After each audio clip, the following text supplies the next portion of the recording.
¿Cómo están? Muy buenas noches a todos. Buenas noches. Buenas Buenas noches. noches, ingeniero. Buenas noches, ingeniero.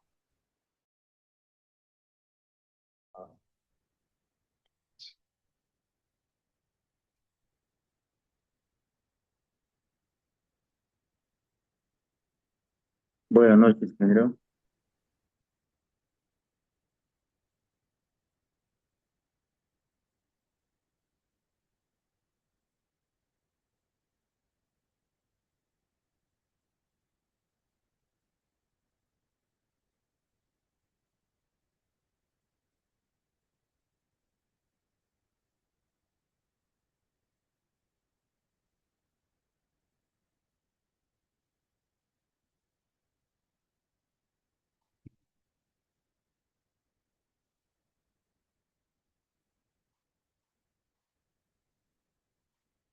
¿Me confirman, por favor, que todos están viendo la pantalla compartida? Pero, ingeniero. Sí, se ve, ingeniero. Ah, ya. No lo escuché al ingeniero que habló antes, pero bueno, está bien.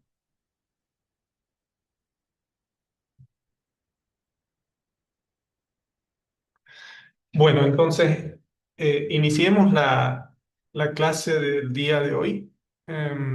Bueno, retomando un poco los avances de la última clase, es importante recapitular esta definición que ahora estamos viendo en la pantalla relacionada con la succión matriz o succión matricial, ¿no? Entonces, habíamos visto esta ecuación matemática, la cual básicamente eh, define la succión matricial como la diferencia entre la presión del aire en los poros menos la presión del agua en los poros.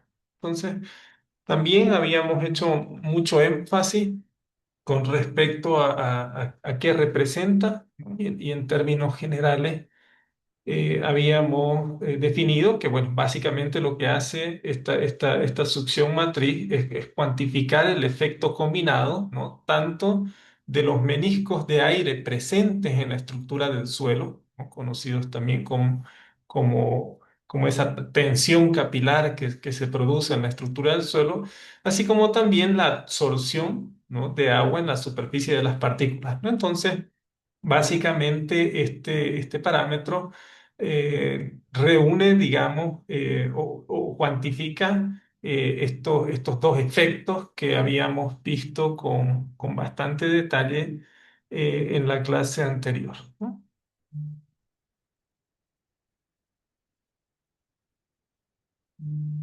Luego, bueno, también habíamos mencionado que la succión matriz es uno de los parámetros, ¿no? En mecánica de suelos no saturados responsable, digámoslo así, del comportamiento geotécnico de los suelos no saturados, ¿no? Entonces, vamos a ver en esta clase que a partir de este parámetro nosotros vamos a poder comprender el comportamiento tanto en términos de resistencia como de deformación de los suelos no saturados. Entonces, y también habíamos mencionado con respecto a la cohesión aparente, que normalmente está relacionado con este tipo de succión matriz, ¿no? Eh, la cual directamente pues, es una cohesión que se distingue de la cohesión verdadera debido a que se asocia principalmente a esos meniscos que habíamos visto que se forman entre las partículas de suelo, ¿no? Como se muestra en este esquema que estamos viendo aquí. Entonces estamos repasando un poco porque es necesario que tengamos claros estos conceptos para continuar el avance, ¿sí? Luego también habíamos definido la succión osmótica, ¿no? La cual básicamente está relacionada con la presencia de los solutos disueltos en el agua de poros, ¿no? Habíamos también mencionado que eh, la succión osmótica, bueno, desde un punto de vista más aplicativo en la geotecnia es un poco menos relevante con relación, por ejemplo, a la succión matriz, ¿no? Y bueno, a partir de estas dos variables habíamos hecho la definición de lo que era la succión total, ¿no? Que en este caso eh, está en esta ecuación a través del símbolo psi, ¿no? La cual habíamos definido que es la sumatoria de la succión matriz más la succión osmótica, ¿no? Entonces, de manera general, ¿a qué se refiere esto? Yendo en términos más comunes para que ustedes puedan ir, digamos, reteniendo estos conceptos, ¿no? Entonces, cuanto más retenida está el agua, mayor es su succión. Entonces, esto es básicamente lo que podemos definir de a qué se refiere este parámetro denominado como succión total, ¿no? Que normalmente se expresan, observen ustedes las unidades en términos de esfuerzo, ¿no? En este caso, en kilopascales, ¿sí? También ahora sí, a partir ya de estas definiciones, es importante mencionar que también desde un punto de vista de la termodinámica, ¿no? Muchos investigadores y muchos autores también hacen una definición de la succión total, ¿no?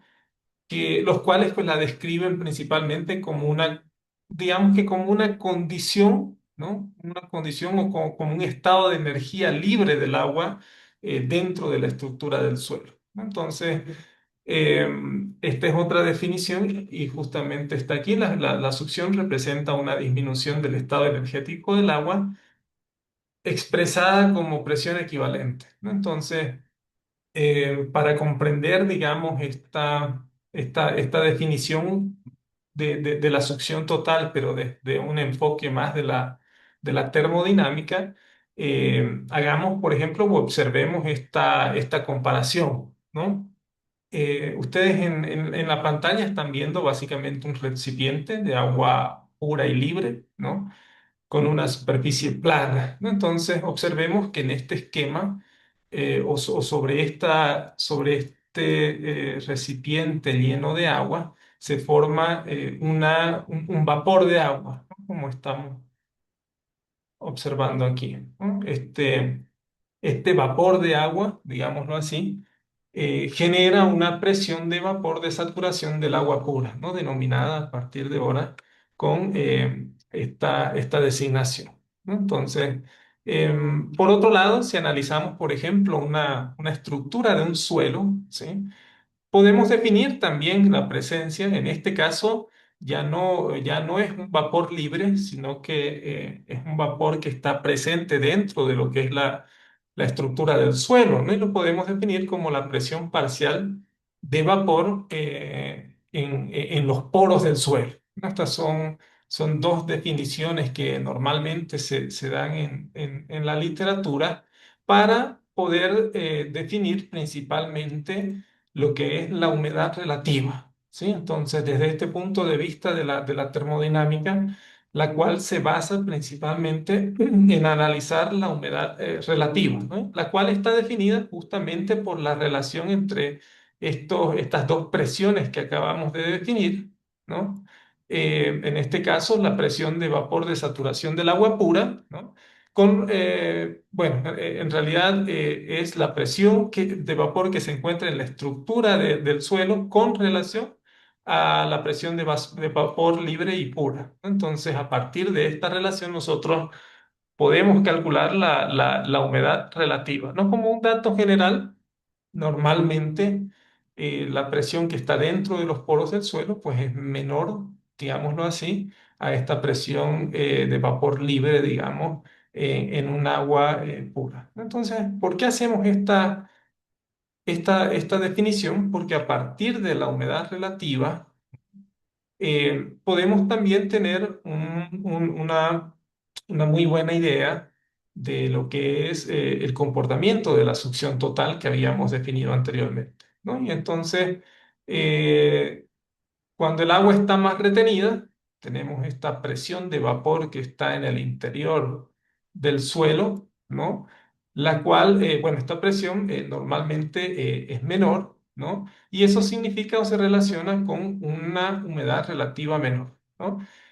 Y a una humedad relativa menor, normalmente se produce que tenemos una succión mayor, ¿no? Entonces observemos que existe una relación a partir de una definición en esta área, vuelvo a repetir, de la termodinámica, en la cual a partir de esta presión de vapor nosotros podemos, digamos que, eh, el, eh, inferir la tendencia del comportamiento de la succión total en el suelo, ¿sí? Entonces, como ya vimos, eh, hemos definido dos formas, ¿no? que a la vez son complementarias para poder interpretar la succión total en el suelo, ¿no? Una de ellas es la que habíamos hecho hace dos, tres láminas, en la cual habíamos definido la succión total, ¿no? La cual era la sumatoria de la succión matriz más la succión osmótica, donde la succión matriz está definida como la diferencia entre la presión del aire en los poros menos la presión de agua en los poros, ¿no? Mientras que ahora que hemos definido la importancia, digamos, de la humedad relativa en el estudio de lo que es la succión total, también podemos hacer algunas definiciones que nos pueden dar una buena idea del comportamiento de la succión total a partir de la humedad relativa, ¿no? Y en este caso, en este ejemplo que ustedes están viendo en pantalla, ¿no? Eh, Nos permite conocer que cuando la humedad relativa es igual a uno, normalmente el rango de valor de humedad relativa va de 0 a 1, ¿no? Cuando alcanza, digámoslo así, su mayor valor, que en este caso es la unidad, entonces eso está relacionado con una succión total igual a 0, ¿no? ¿Alguien nos puede decir qué, qué interpreta con respecto a esta primera definición que hemos hecho? ¿O cómo podría explicarla en términos mucho más sencillos? ¿A qué se refiere con esto que acabamos de decir?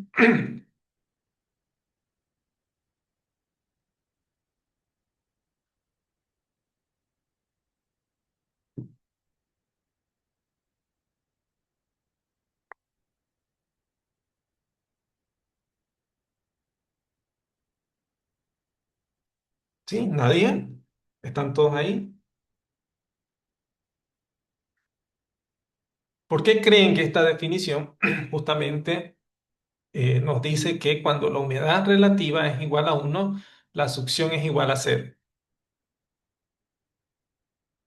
No queremos una definición perfecta, simplemente es para hacer el control que estamos entendiendo lo que se está explicando, ¿no?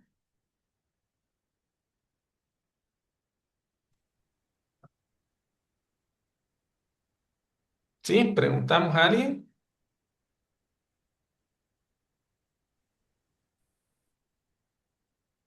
Hola, hola, hola. Inge, buenas noches. Sí. Buenas noches. Ah, creí que no me estaban escuchando.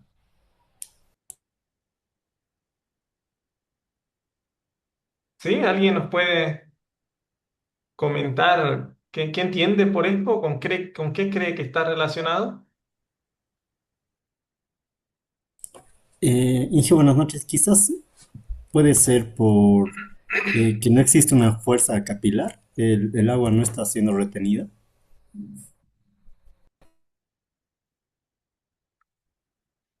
¿Ya? ¿Otro comentario?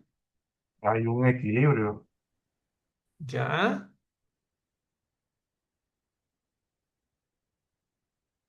¿Alguien más?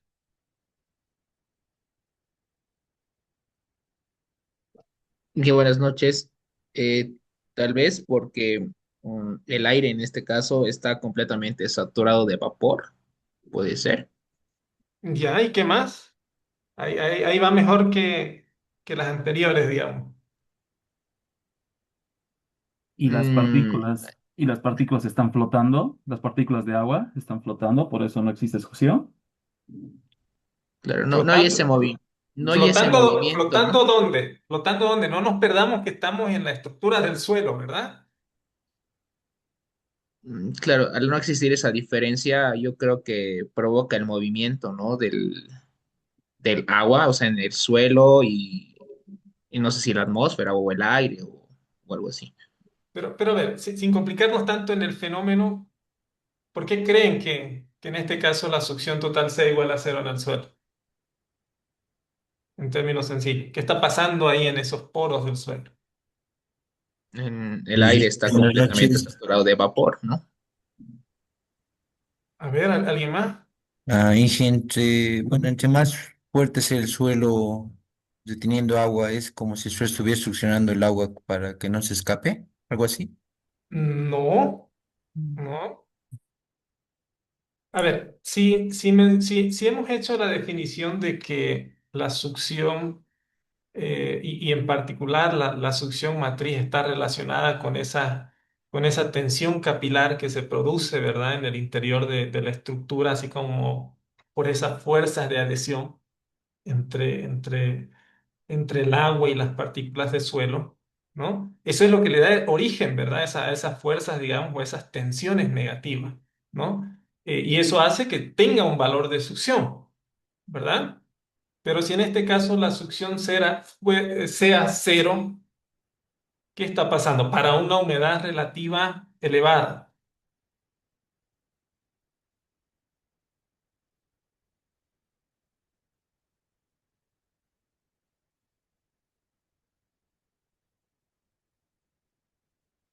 ¿No? ¿Nadie? ¿Qué estará pasando con esos vacíos en las partículas? ¿Estarán llenándose más de aire o de agua? Se llenan más de De agua. aire, Uy, Yo creo que de aire, porque ya no va a Inge, poder absorber más humedad, ¿no? de aire sí. de agua. El suelo estaría completamente saturado con el agua, Inge. correcto, ¿verdad? A ver, si damos dos ejemplos de humedad relativa alta en Bolivia, por ejemplo, ¿alguien puede mencionar dos casos extremos? Porque la humedad relativa digamos que es un dato que hasta en la vida cotidiana lo manejamos, ¿verdad? Y más o menos los comprendemos, inclusive los que no son ingenieros, ¿verdad? O las personas que no tienen una formación en ingeniería, ¿verdad? Entonces, ¿alguien nos puede dar un ejemplo ahí de dos casos extremos? Dos ciudades con humedades relativas notablemente distintas.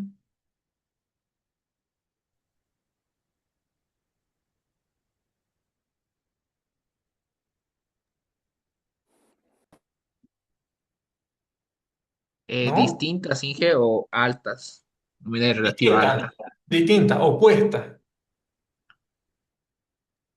Santa Cruz y La Paz, Inge, Correcto, Santa Cruz y La Paz. ¿Por qué ingeniero? A ver, para que el resto de los colegas comprendan. porque En términos generales, ¿no? No. el aire de La Paz es más seco por el tema de la altura, ¿no? En cambio, en Santa Cruz, como al ser un nivel del mar más bajo, el aire es más denso, más pesado. Por eso es que el frío se siente más con fuerza de acá, ¿no? Correcto, ¿verdad? Entonces, fíjense cómo en el día a día nosotros podemos hacer ya algunas deducciones, digamos, a partir de lo que es la humedad relativa.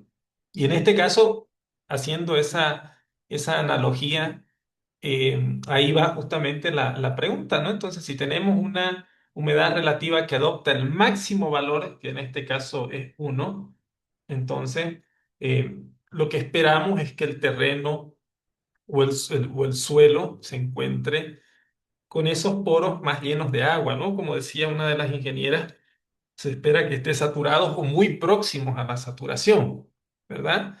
Y si supongamos el caso extremo que esté saturado del suelo por una humedad relativa bastante alta, entonces, ¿qué pasa con esa succión? ¿Qué pasa con esos meniscos que hemos visto anteriormente?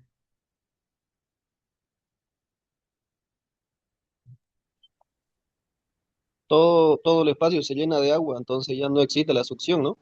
Exacto, ya no hay ya no hay los meniscos, ¿verdad? Entonces, y ahí podemos tener una buena idea de que de ahí viene esa definición de cuando la humedad relativa es igual a la unidad, el cual es el valor numérico más alto que adopta, estamos hablando o está relacionado con una succión total igual a cero, ¿no? Vamos al otro caso, por ejemplo, ¿qué pasa si esa humedad relativa va bajando? ¿No? Entonces, incluso aquí ya está la respuesta, pero a ver, ¿alguien puede comentar ya con toda la idea que hemos formulado?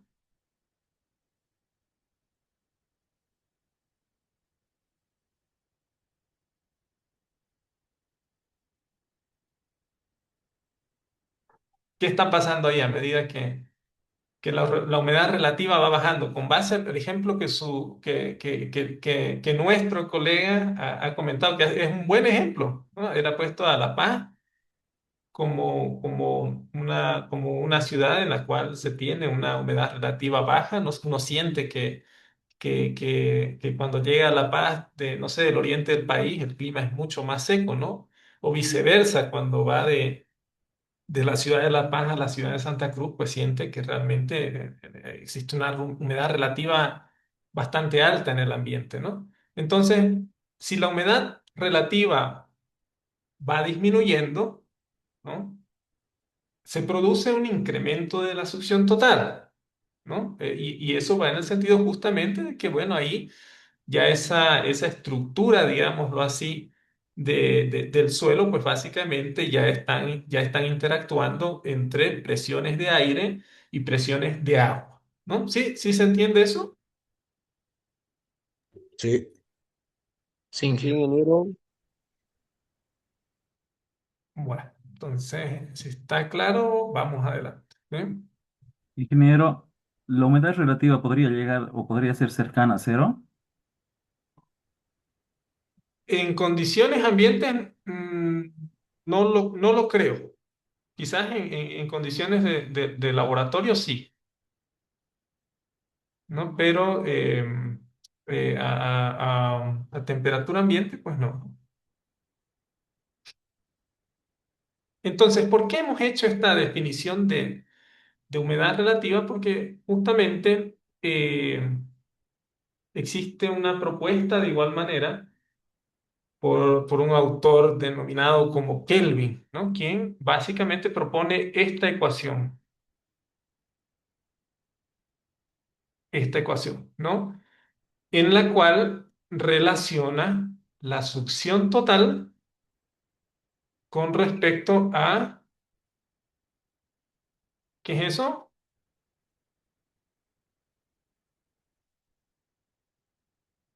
La humedad La humedad relativa. relativa. La humedad relativa. Entonces, fíjense cómo este autor hace esta definición, ¿no? Y el resto de los parámetros son principalmente eh, diferentes constantes que permiten hacer una corrección por, por, por las condiciones, digamos, ¿no? O diferentes tipos de variables, ¿no? Pero lo importante que debemos comprender nosotros es que existe esta ecuación de Kelvin, ¿no? La cual relaciona la succión total, ¿sí? Con relación a la humedad relativa, ¿no? Esto que estamos viendo aquí, ¿no? Lo mismo, ¿no? Y básicamente es es la relación que define a la humedad relativa. Entonces, nuevamente recordemos que la succión total se expresa en términos de esfuerzo, ¿no? Y en este caso puede ser pascales o kilopascales, ¿no? Entre otras de las variables, ¿no? Tenemos la variable R, relacionada con una constante universal de los gases, ya con un valor, digámoslo así, predefinido, la temperatura absoluta, ¿no? Ya habíamos definido, bueno, en este caso es el volumen específico también del agua líquida, la masa molar del vapor de agua, ¿no? Las dos presiones de vapor que habíamos definido en el ejemplo anterior y en consecuencia la humedad relativa de equilibrio. Entonces, em, esto esto, por qué explicamos esto? Porque básicamente a partir de esta ecuación es posible, digamos, determinar o mediciones de la succión total en laboratorio, ¿no? Y eso como lo vamos a ver más adelante, ¿no? Ya definida la succión total, la succión matriz y también la succión osmótica, en esta instancia esta lámina nos permite adelantar un poco para que ustedes tengan mejor idea de la aplicación de estos conceptos, estas definiciones y estos parámetros que son denominados también como variables de estados de esfuerzo. Eh, Existen diferentes métodos, ¿no? Tanto en campo como en laboratorio, para poder realizar las mediciones de succión, ¿no? Tanto en términos de succión matricial, ¿no? Como también en términos de succión total, ¿no? Y bueno, aquí aparecen una serie de técnicas, ¿no? Simplemente por nombrarlas, más adelante vamos a ver algunas de ellas con mayor detalle, ¿sí? Por lo menos las que son más comunes y más accesibles para poder aplicarlas, digamos, principalmente en nuestro medio, ¿no? Ahí están algunas técnicas como los tensiómetros, por ejemplo, ¿no? Son equipos que permiten medir en terreno la succión matricial, ¿no? También las técnicas de traslación de ejes, sensores eléctricos y térmicos de conductividad, o el método de papel filtro de contacto, ¿no? Fíjense cómo ya la literatura define diferentes técnicas, ¿no? También los rangos prácticos de medición de la succión, ¿no? Y si estos métodos corresponden a campo o a laboratorio, ¿no? Entonces también existen otro grupo de ensayos para poder determinar directamente la succión total, ¿no? Entonces, de igual forma, solo por nombrar los métodos psicométricos, ¿no? De termopar, higrómetros de espejo enfriado, sensores de resistencia, control de humedad por humedad isopiéstica, ¿no? Control de humedad de dos presiones y también el método de papel filtro, ¿no? Fíjense, en este caso simplemente es para que ustedes puedan comprender que estos parámetros que hemos definido, pues básicamente, a pesar de una definición bastante compleja desde el punto de vista de la termodinámica, ya en la práctica, digámoslo así, existen pues diferentes alternativas que nos permiten medir esa succión del suelo tanto en laboratorio como también en terreno, ¿sí? Entonces, bueno, hasta aquí hemos descrito principalmente cómo se encuentra esa agua retenida dentro de los poros de suelos parcialmente saturados, ¿no? Haciendo énfasis en cómo se producen y algunas de sus características, ¿no? Entonces, ya en esta sección, pues tenemos que empezar a definir lo que son las variables de estados de esfuerzo. Entonces, y aquí podemos plantearnos una pregunta que nos guíe, digamos, durante toda la explicación que vamos a hacer a continuación, la cual básicamente dice: ¿qué necesitamos conocer para describir mecánicamente un suelo no saturado? Entonces, es una pregunta genérica, pero ya ayuda a que todos ustedes puedan comprender hacia dónde vamos a ir a continuación, ¿no? Y en este punto es importante recordar, ¿no? Que, por ejemplo, en el caso de los suelos saturados, disponemos de la ecuación, perdón, disponemos del esfuerzo efectivo definido por Terzaghi, ¿no? Entonces, pero para poder, digamos, aplicar esa definición, habíamos mencionado que una de las idealizaciones principales que se hicieron es que los poros del suelo se encuentren llenos de agua, ¿no? Es decir, dicho de otra manera, tiene que aplicarse en suelos con un 100% de saturación, ¿no? O en el otro extremo, un suelo eh, básicamente seco, ¿no? Pero en el caso, digamos, de un suelo parcialmente saturado, ¿no? Ahí es donde básicamente necesitamos definir estas variables de estados de esfuerzo, las cuales pues básicamente van a diferir, digámoslo, de las tradicionales debido a la presencia de aire, de aire y la presión de aire y la presión de agua dentro de la estructura del suelo, ¿sí? Entonces, para definir esto, tomemos un ejemplo general, ¿no? Tomando, por ejemplo, el estado de la atmósfera, ¿no?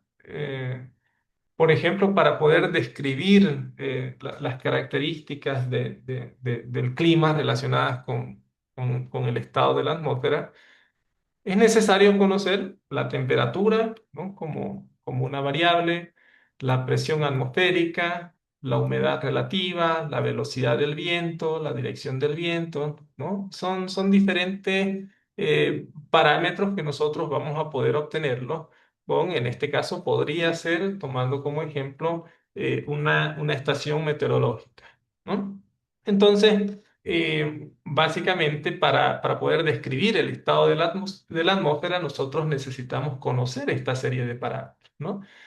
Ahora sí, si aplicamos este criterio, por ejemplo, al suelo, ¿no? Y en este caso al suelo parcialmente saturado, eh, para describir, digamos, el estado de un suelo, pues necesitamos un conjunto de variables, ¿no? Que están relacionadas principalmente con el aire, el agua y las partículas de suelo, ¿sí? Entonces, definiéndolo como el camino, digamos, a través del cual podemos comprender cuál es la aplicación o el uso de estas variables de estado, pues en una primera etapa está la definición en una condición actual, en este caso a través de las tensiones y las presiones, tanto de las presiones de los poros, tanto del aire como también del agua, ¿no? Para poder llegar, por ejemplo, a los parámetros, ¿no? En este caso podrían ser parámetros de resistencia al corte o compresibilidad, para nosotros poder comprender cómo se va a comportar un determinado suelo a partir de estas variables de estado, las cuales consideran parámetros del suelo, ¿no? Y estas respuestas normalmente en ingeniería geotécnica son de interés para poder comprender, por ejemplo, cuál es la deformación que puede tener un suelo, los cambios que están relacionados con los cambios de volúmenes y también la resistencia al esfuerzo cortante, ¿no?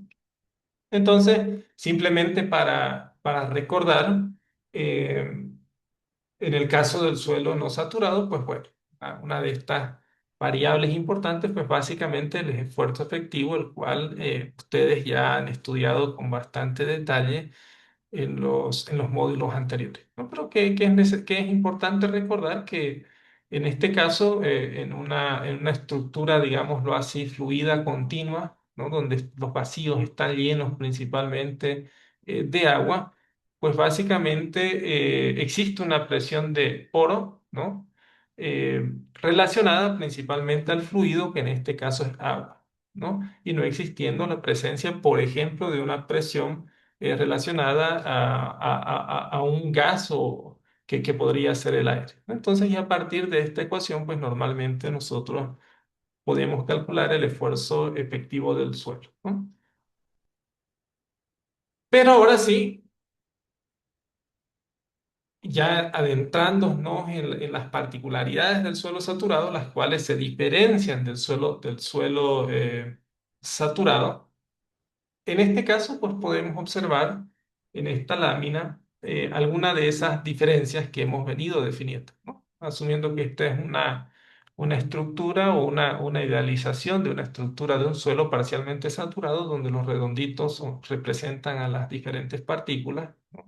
Y fíjense, tenemos aquí distribuidos en este caso los fluidos que son agua, por un lado, ¿no? Donde aquí pueden observar los diferentes meniscos que se han ido produciendo y también la presencia de aire, ¿no? Entonces, cuando ocurre esto, ahí sí no vamos a poder aplicar la ecuación que habíamos visto anteriormente, ¿no? ¿Eso por qué? Porque ya en el contacto entre las partículas empiezan a aparecer nuevas variables, ¿no? Adicionales, por ejemplo, a las que conocemos, las cuales están relacionadas con el esfuerzo normal sobre la partícula, ¿no? O este caso expresado en términos de fuerza, ¿no? Así como también las fuerzas tangenciales o también relacionadas con las fuerzas de corte que se generan ante la aplicación de una carga. Adicional a estas, pues también empiezan a aparecer en una estructura de un suelo parcialmente saturado, lo que habíamos definido como estas presiones, ¿no? Tanto presiones de agua como también eh, presiones en el aire, ¿no? Que habíamos definido también que asumen un valor, en el caso de la presión de aire, asume un valor igual a cero. ¿Eso por qué? ¿Alguien recuerda? ¿Por qué asumimos la presión del aire igual a cero?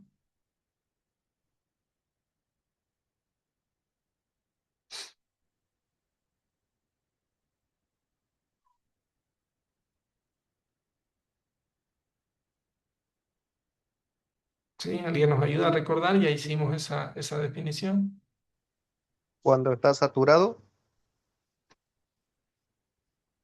No, no estamos hablando de saturación, ¿verdad? Estamos hablando de la presión del aire en magnitud. ¿Por qué habíamos dicho que para efectos, digamos, del análisis en la mecánica de suelos no saturados se suma igual a cero?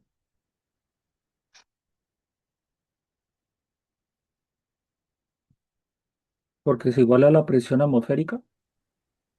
Exacto, porque iguala la presión atmosférica, ¿no? ¿Y eso era por qué? Por la presión barométrica, No, ese es un medio, ¿no? Para obtener. Pero, ¿por qué?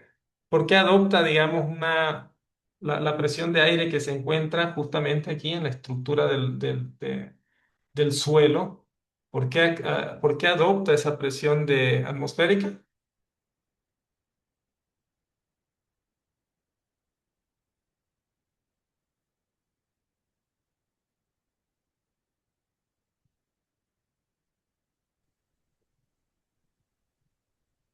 Gerson Wanka, ¿recuerda? ¿Nos puede hacer recuerdo?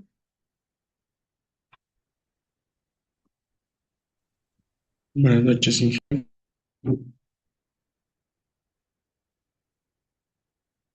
Buenas noches, ingeniero.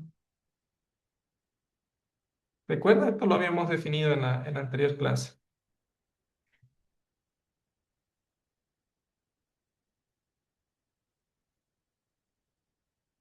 ¿no?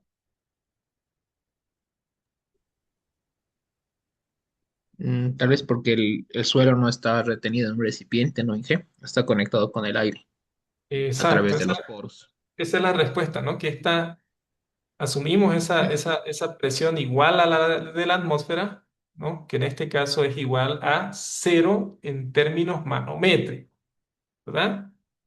Y asumimos eso, ¿por qué? Porque esta estructura básicamente está conectada también con la atmósfera, ¿no? Es de ahí que hacemos o hicimos esa definición, ¿sí? Entonces, para, para entender, digamos, el comportamiento efectivo en suelos no saturados, pues existen una serie de estudios, ¿no? Y esta lámina justamente muestra eso, un resumen que es muy común encontrarlo en los diferentes libros, en este caso de este autor de Fredlund, en el cual simplemente no es necesario que memoricen todas las ecuaciones, esto es como un antecedente, ¿no? de todos los estudios, cómo ha ido avanzando, digamos, la comprensión de las variables de estados en suelos no saturados, ¿no? Considerando diferentes aportes por diferentes autores, ¿no? Eso es simplemente eso, ¿no?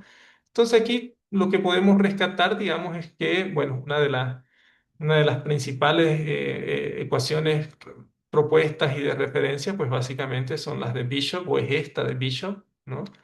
Propuesta en 1959, ¿no? Y justamente aquí en esta lámina podemos ver esta ecuación y la definición de las variables que las conforman, ¿no? En este caso, el esfuerzo, en este caso, normal neto, menos la presión del aire en un componente, ¿no?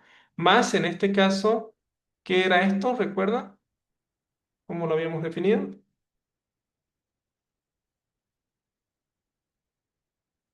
Esa es la succión matricial. Esa es la succión matricial, ¿no? Entonces, y básicamente lo que hace este autor es que propone este parámetro adicional, ¿no? Denominado como lambda, que varía de acuerdo a su propuesta entre 0 y 1, ¿no? Y él dice que este parámetro refleja el grado de saturación y el efecto de la succión sobre la resistencia, ¿no? Entonces, en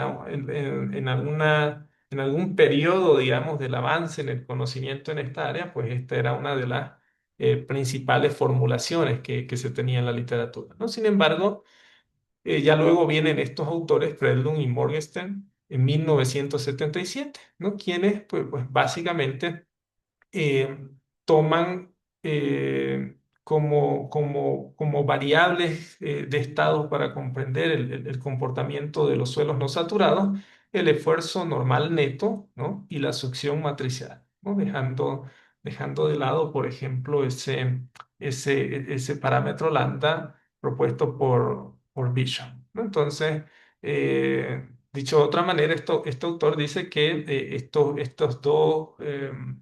estas dos variables pues son útiles para poder comprender el comportamiento y vamos a ver más adelante eso, tanto el comportamiento, tanto en términos de resistencia, como también en deformación a partir de estos parámetros, ¿no? Y que no se requiere un parámetro adicional, ¿no? Entonces, Profe, esta es la... perdón, una pregunta. ¿Sí? ¿Esta determinación de estos esfuerzos aplica para suelos finos y suelos granulares? ¿O hay Sí. alguna? No, en este caso es para cualquier tipo de suelo. En este caso observemos que las variables están relacionadas justamente a la estructura del suelo parcialmente saturada y no al tipo de suelo, ¿verdad? Bueno, más adelante, cuando ya veamos las aplicaciones, digamos, en la resistencia, por ejemplo, haremos más aclaraciones, ¿no? Aquí simplemente lo importante es comprender de que, por ejemplo, en la ecuación de esfuerzos efectivos, pues básicamente al considerar solamente la presión de agua, para el caso de suelos parcialmente saturados, pues ya ahí existe una limitación, no es suficiente, ¿no? Y es ahí donde estos autores proponen que para suelos parcialmente saturados es necesario empezar a incluir principalmente esta presión relacionada a la presión del aire en los poros, ¿no? Entonces, estos autores definen que el estado de esfuerzo, por ejemplo, de un suelo no saturado, se describe mediante estas variables que hemos definido, ¿sí? Bueno, esta es una de las definiciones también que es útil para que ustedes empiecen a comprender, digamos, la aplicación de las variables que hemos estado definiendo, como por ejemplo la succión matriz, ¿no?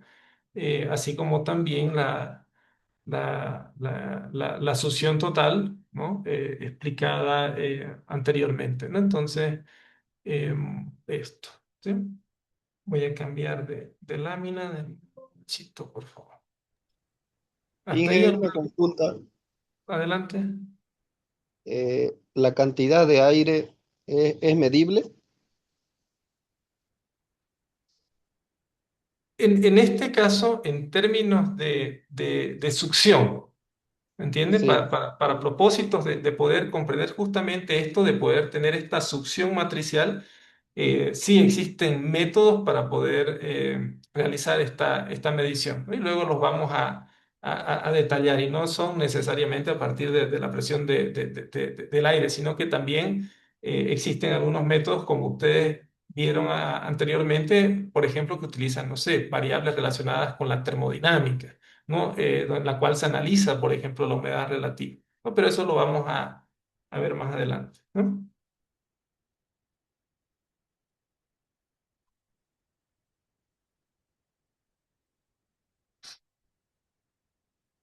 Ahora que ya hemos definido las variables de estado y sus diferentes características, veamos, por ejemplo, cuál es la interacción del suelo con la atmósfera, ¿no? Y es aquí donde vamos a empezar a hablar de balance hídrico y la variabilidad de la succión, ¿no? Porque esa succión que hemos definido em,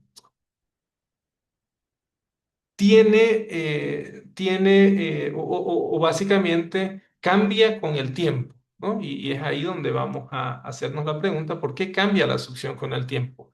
Em, Creo que con lo que hemos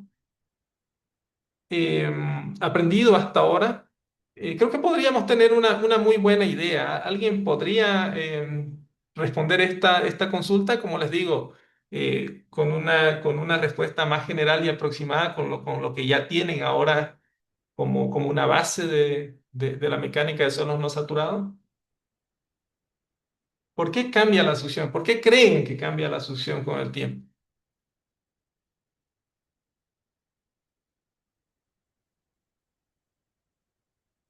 Ingeniero, buenas noches. Yo creo que cambia por la cantidad de agua contenida en los poros del suelo.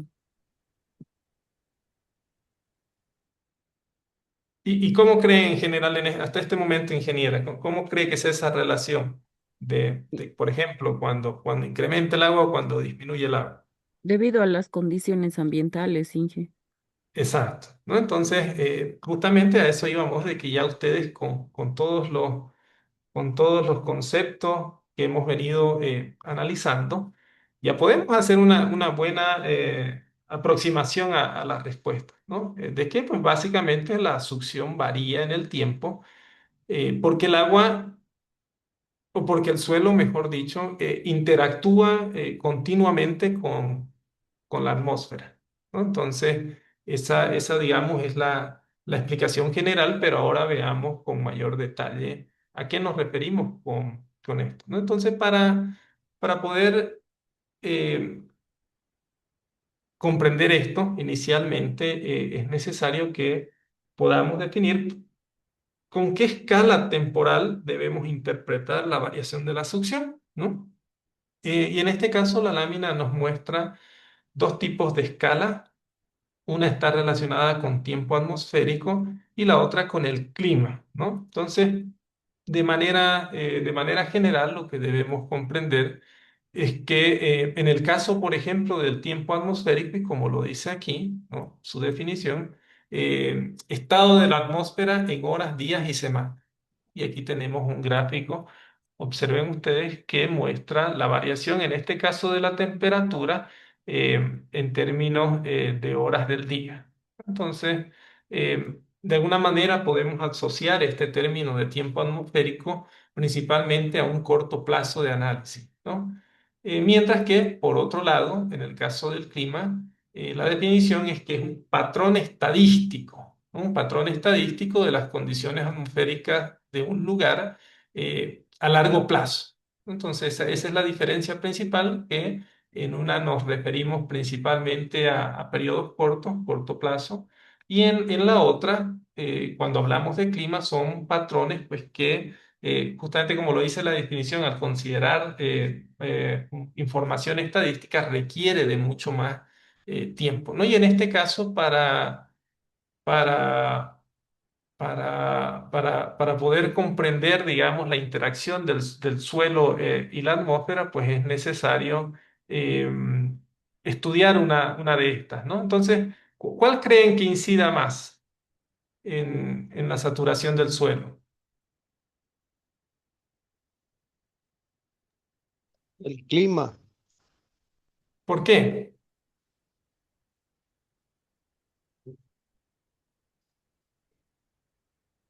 Ah, sobre la definición que hemos hecho, ¿no? La cual está relacionada principalmente con un periodo o con un tiempo, ¿no? eh, Porque, por ejemplo, Inge, cuando se construye carretera, uno sabe el tiempo que es lluvioso y sabe el tiempo que es de calor, ¿no? Entonces uno aprovecha, por decir, digamos, esa ventaja. Pero por qué aprovecha ahí para complementar la idea? eh, por las condiciones que da, pues, ¿no? El tema del clima. ¿Sí? ¿Alguien más? ¿Cuál creen que incide más, digamos, en la variación, digámoslo así, de la saturación del suelo? Las precipitaciones. La precipitación, Inge. No, estamos hablando en función simplemente a la escala temporal. Clima versus tiempo atmosférico, con la definición que estamos viendo en la pantalla. Tiempo atmosférico y A ver, ¿por qué crees, ingeniera?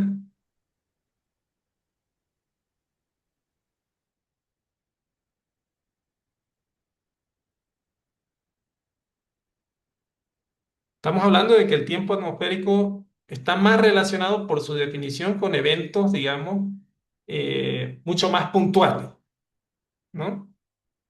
Mientras que el clima, como lo mencionaba su compañero, está más relacionado, digamos, con un marco estacional, ¿no? Por periodo.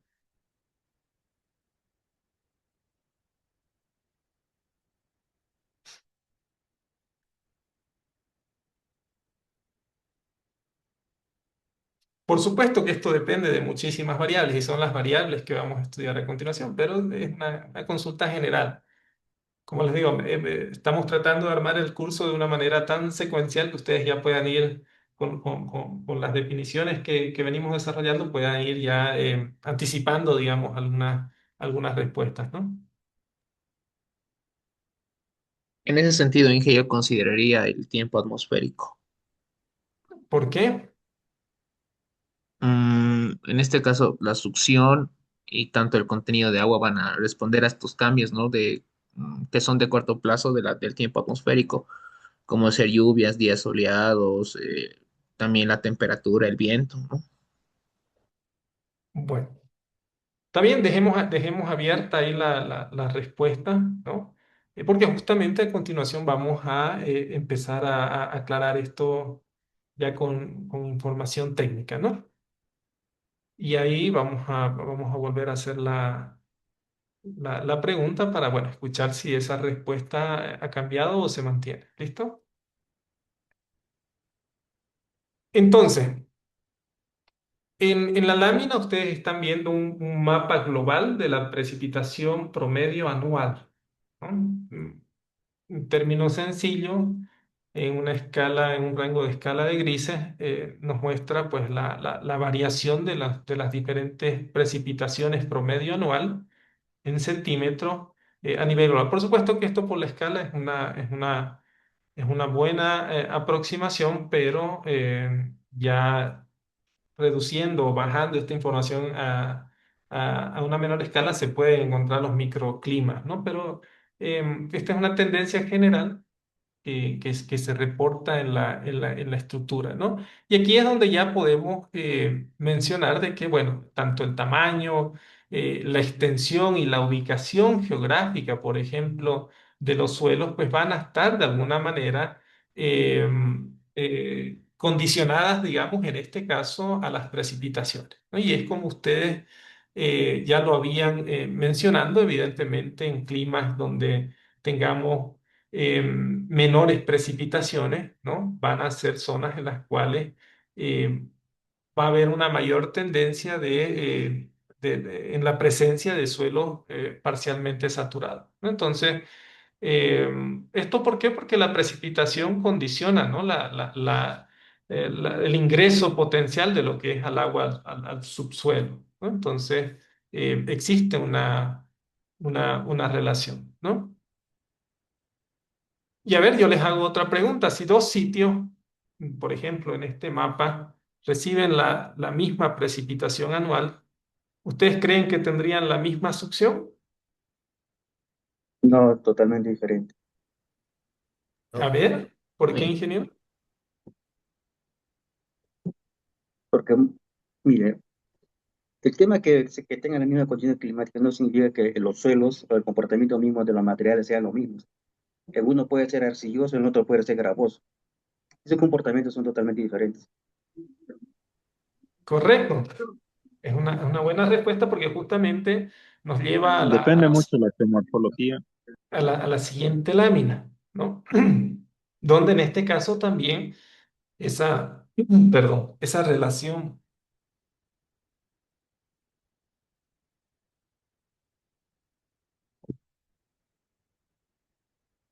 como, como lo mencionaba el ingeniero, no, la variación de la precipitación no es suficiente para poder inferir, digamos, esta variación de la succión.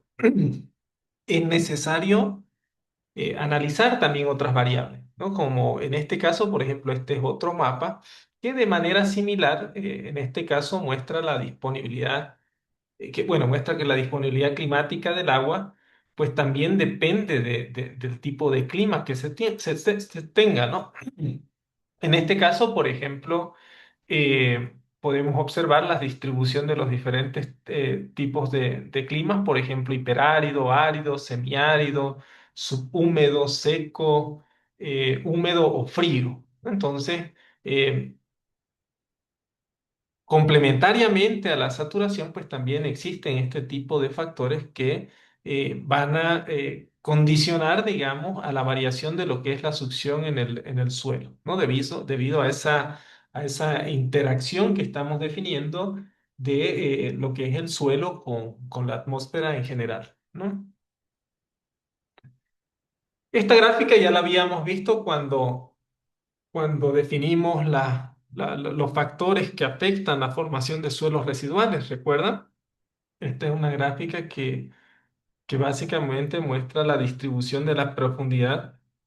En este caso era de lo que es la meteorización de los suelos en función a diferentes variables, ¿no? Que en este caso eran la precipitación, em, la temperatura y la evaporación.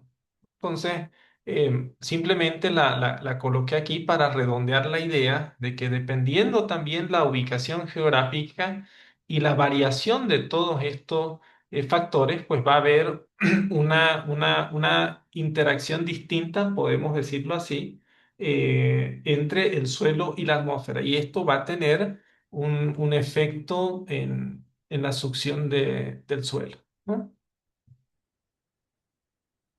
Entonces, veamos ahora cuáles son los procesos que hacen que el suelo, dicho en términos comunes, gane, pierda o almacene agua, ¿no? Y en este sentido, aquí podemos mencionar o mostrar el ciclo hidrológico del suelo.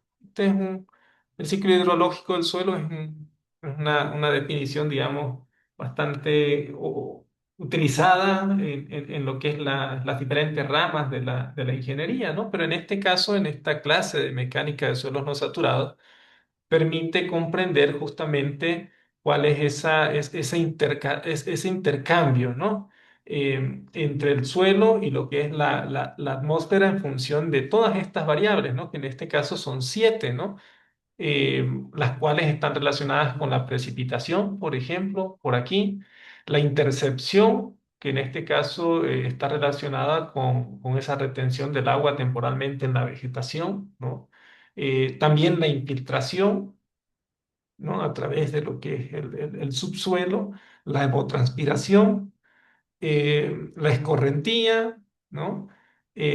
La percolación, ¿no? Que en este caso se da principalmente ya en estratos más profundos, y el almacenamiento, ¿no? En este caso, siendo, digámoslo así, el almacenamiento una de las características de interés, digamos, para los suelos no saturados, ya que en esta interacción entre el suelo y la atmósfera, ¿no? Básicamente el almacenamiento de agua en estos estratos superficiales por encima del nivel freático, pues van a condicionar la variación de lo que es la succión en el suelo, ¿sí? Entonces aquí simplemente les muestro la ecuación de balance hídrico en el suelo, ¿no? La cual redondea, digamos, lo que acabamos de decir, ¿no? En este pequeño esquema simplemente se hace referencia de cuáles son, por ejemplo, las variables que están relacionadas con el ingreso de agua al suelo, ¿no? Considerando este esquema como la masa de suelo, ¿no?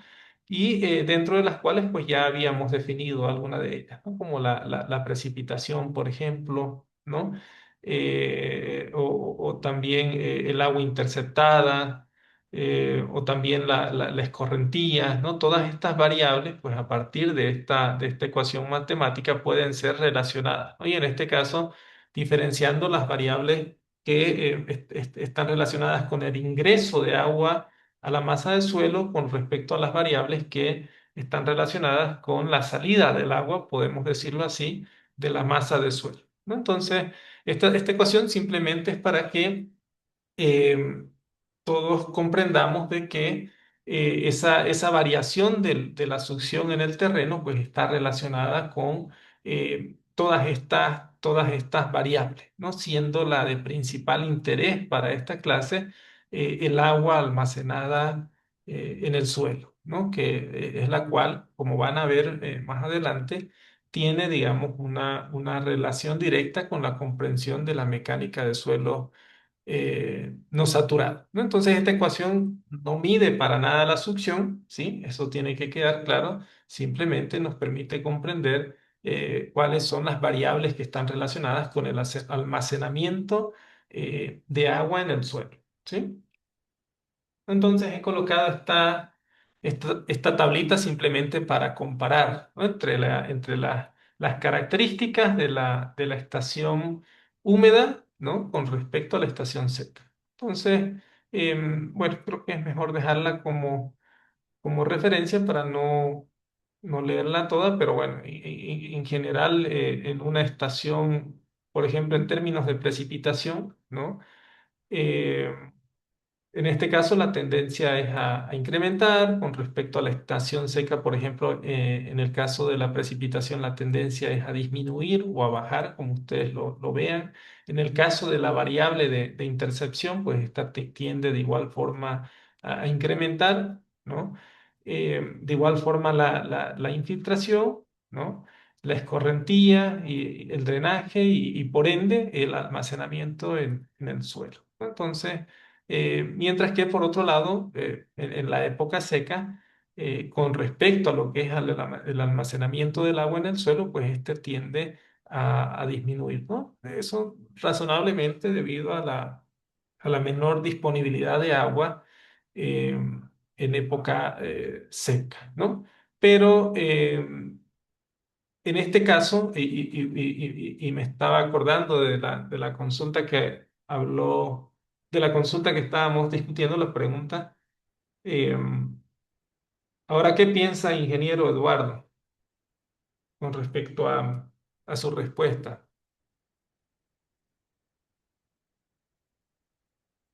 Mm, sigo pensando lo mismo, Inge. Bueno, entonces, lo que ahora tiene que comprender es que evidentemente para que se dé esta variación de la succión, ¿no? Debido a la interacción entre el suelo y la atmósfera, intervienen todas estas variables que, como lo hemos estado viendo anteriormente, son variables que, bueno, vienen de alguna manera de lo que es la información estadística de las diferentes regiones en el mundo, ¿no? Y de diferentes parámetros, ¿no? Entonces, ahí la respuesta, bueno, es por eso que nosotros analizamos en términos de clima, los cuales permiten analizar un mayor periodo de análisis, ¿no? Para poder justamente poder determinar todo este balance hídrico, ¿no? Y no así, por ejemplo, en un periodo mucho más corto relacionados con horas, ¿no? Porque en horas normalmente no se da todo este fenómeno, todo este intercambio, digamos, de agua entre el suelo y la atmósfera, ¿no? Para que se dé este tipo de intercambio se requiere tiempo, ¿no? ¿Sí? ¿Quedó claro con eso? Está bien, Inge.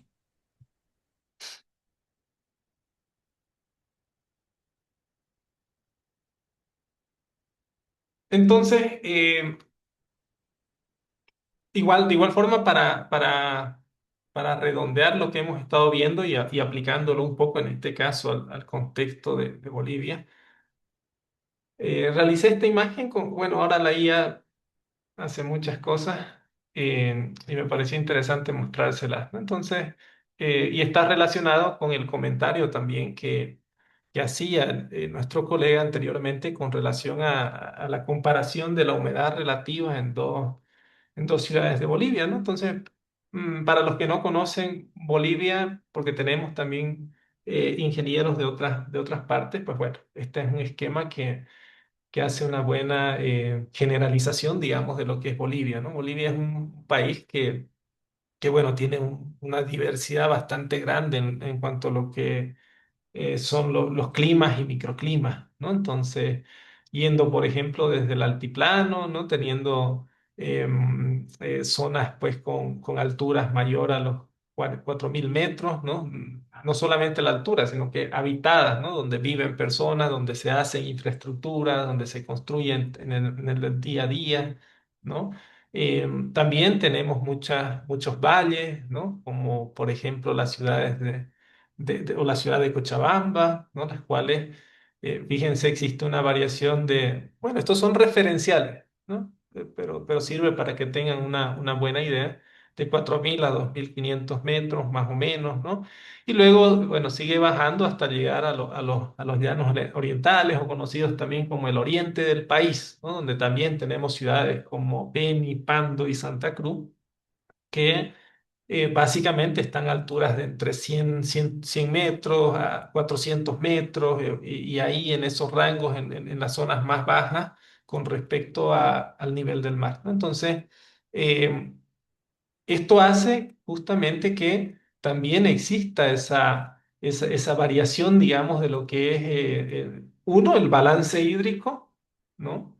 Y también la presencia de lo de lo que son suelos, bueno, parcialmente saturados, ¿no? Relacionados justamente a esta importante variación. Entonces, es en este sentido que el clima pues condiciona justamente estas variables que estamos aprendiendo, ¿no? Como por ejemplo la precipitación, el balance hídrico, el contenido volumétrico de agua, o también, o como consecuencia, la succión en el suelo, ¿no?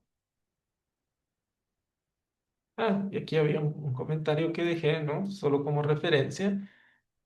Por ejemplo, en estas zonas, ¿no? Del altiplano, pues como lo había mencionado el colega, son zonas que se caracterizan por ser mucho más, con una estación seca mucho más marcada, ¿no?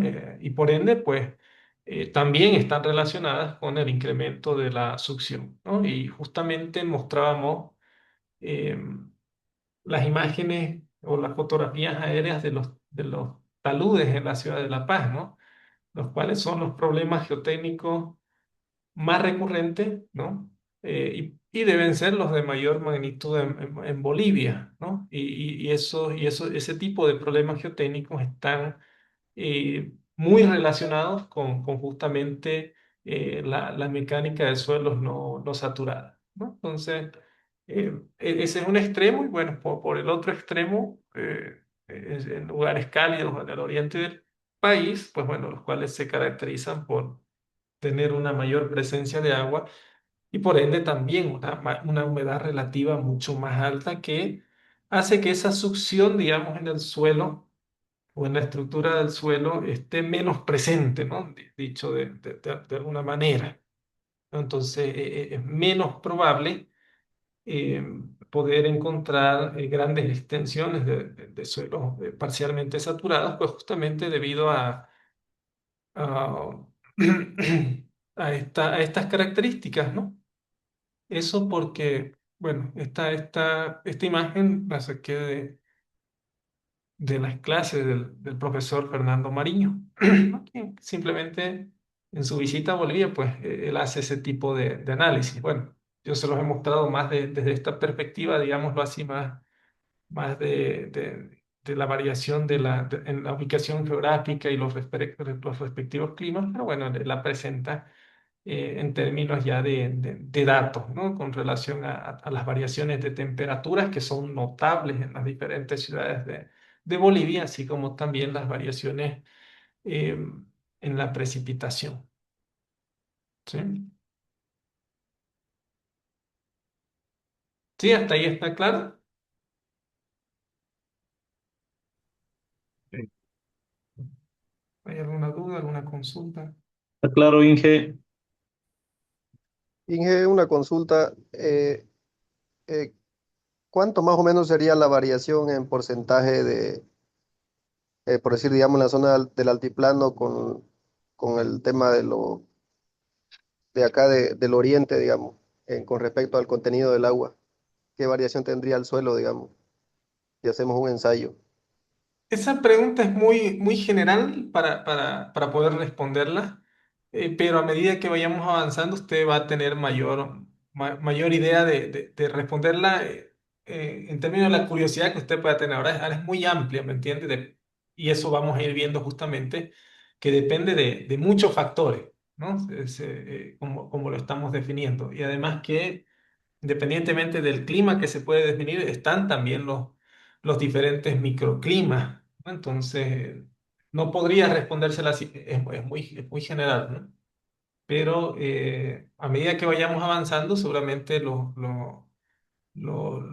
conceptos que vayamos definiendo le van a ayudar a usted a comprender mejor eso, ¿sí? Correcto, Inge.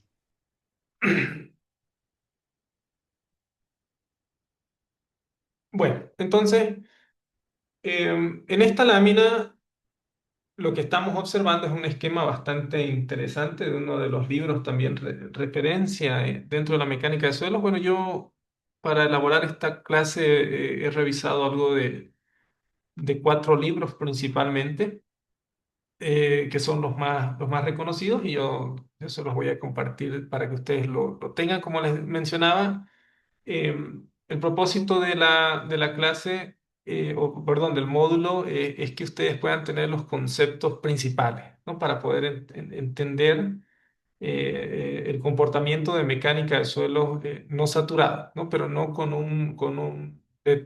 un nivel muy especializado, ¿no? Podemos manejar eso, porque esto es una subespecialidad dentro de lo que es la ingeniería geotécnica y recordemos que en el módulo estamos abarcando un contenido bastante interesante, la verdad, y bonito, que va desde, bueno, relacionada a la mecánica de suelos especiales, ¿no? Que va desde todo lo que son los suelos residuales, ¿no?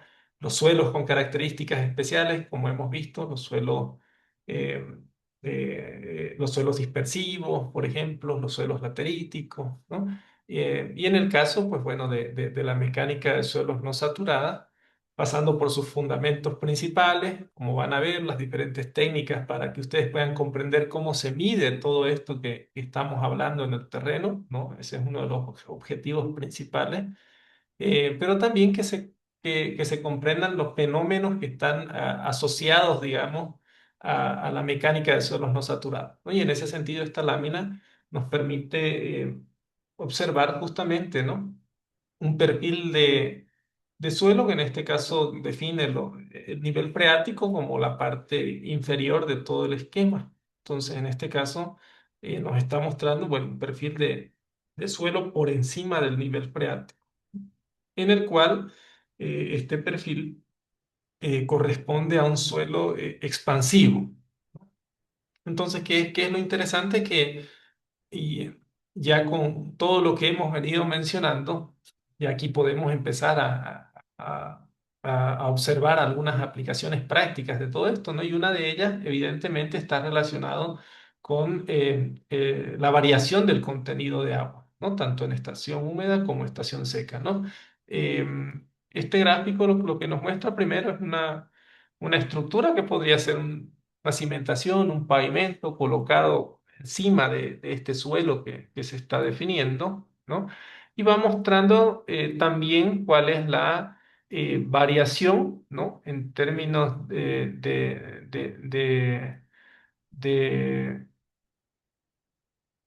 de cambio del contenido de agua, ¿no? Y también en términos de volumen, con relación al hinchamiento del suelo que puede ocurrir, por esta variación que estamos mencionando y definiendo justamente por la interacción entre el suelo y la atmósfera, así como también la contracción que puede ocurrir en esta masa de suelo, podemos definirla así, ¿no?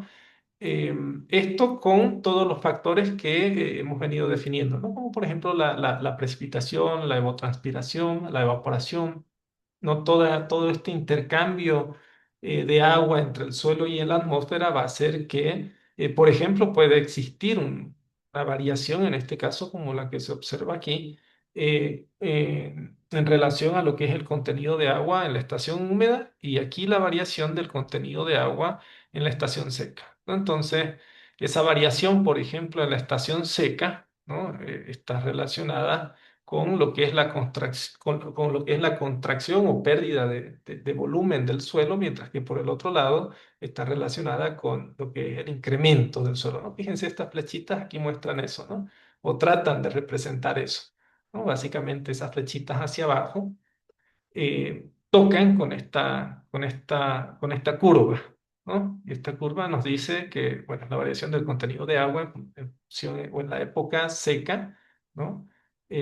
Mientras que por el otro lado, esta otra flechita toca en la parte superior, relacionada más con lo que es la expansión o el hinchamiento del suelo, ¿no? Y evidentemente, esta variación de volúmenes va a estar relacionado también, por ejemplo, con lo que es los asentamientos diferenciales en el terreno, ¿no? El fenómeno de subsidencia también en algunos casos, ¿no? Que puede tener como consecuencias la afectación a nuestras diferentes estructuras, ¿no? O infraestructuras, ¿no? Aquí inclusive eh, hablando en términos de un suelo expansivo, pues se menciona que debido a esto, pues puede ocurrir, digamos, la presencia de lo que son las grietas de tensión justamente debido a este hinchamiento o contracción que puede ocurrir en el suelo, en esta zona por encima del nivel freático, ¿no?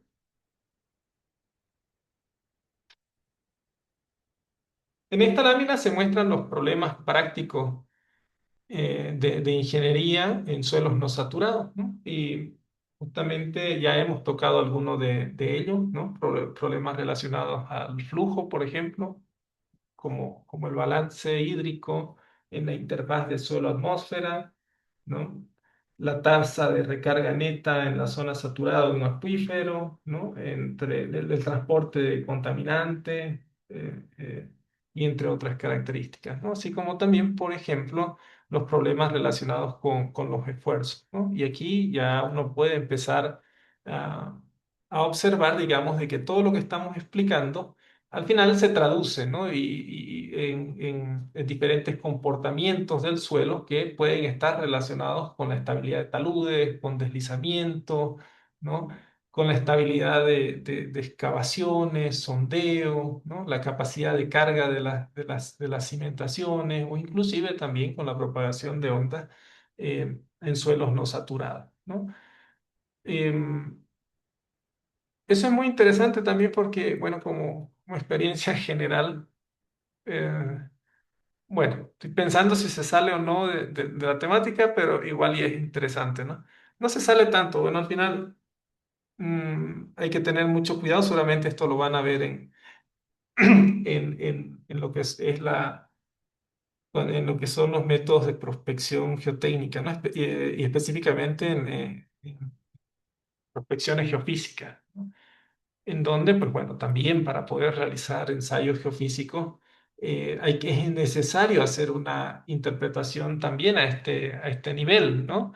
De cuál es la estación en la cual estamos también midiendo, dependiendo del ensayo que se realice, ¿no? Es decir, dependiendo si nosotros vamos y medimos velocidades de ondas de corte o velocidades de ondas de compresión, ¿no? Porque recordemos que las velocidades de ondas de compresión están altamente eh, afectadas por la presencia de agua, ¿no?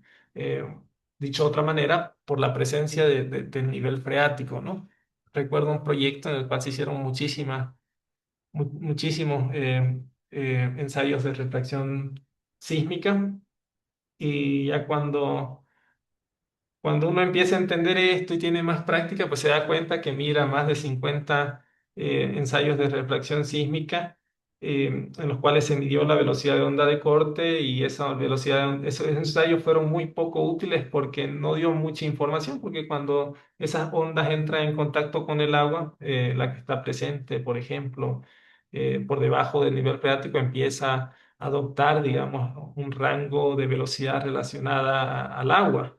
¿No? Entonces eran tantos ensayos que, bueno, todos daban prácticamente la misma velocidad y no se hacía esa interpretación en el estudio, ¿no? Se interpretaba como otro tipo de estrato o de material, ¿no? Entonces, por eso es interesante también que ustedes puedan comprender que todo esto está relacionado de alguna manera también con la práctica, ¿no? En ese caso, por ejemplo, hubiera sido una mejor opción recurrir a un ensayo de geofísica para medir las velocidades de ondas de corte, ¿no? Donde no se ven afectadas por la presencia del nivel freático y sí nos iba a dar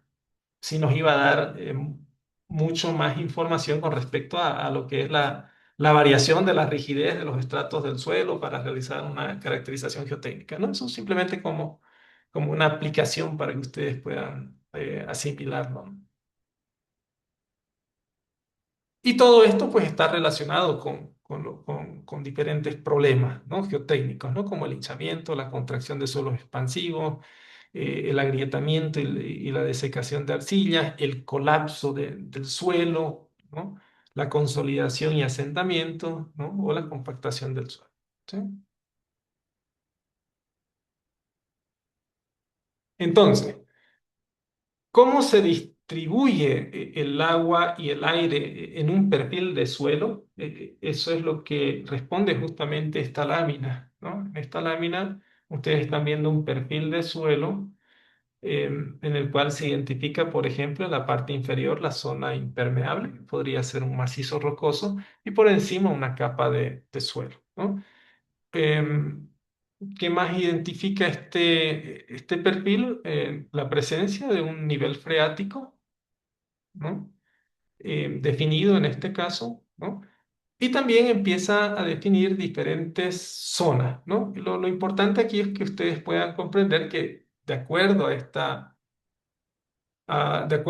explicación de la variación del agua y el aire en el perfil del suelo, normalmente la literatura clasifica en dos áreas o en dos zonas, podemos decir, los principales, ¿no?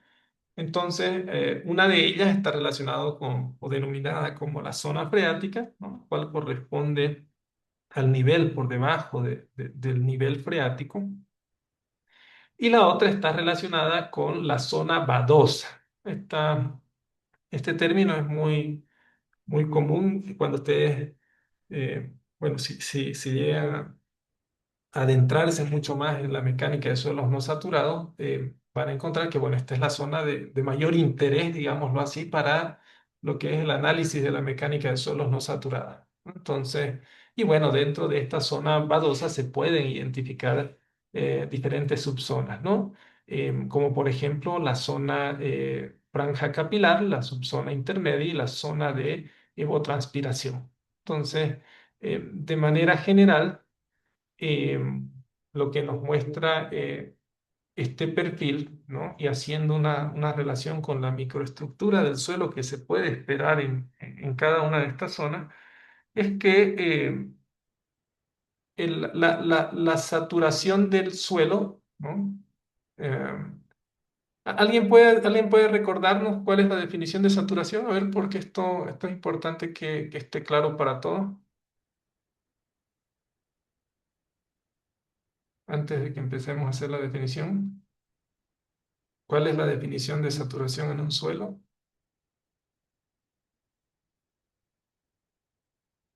¿Sí? ¿Preguntamos o alguien que ya...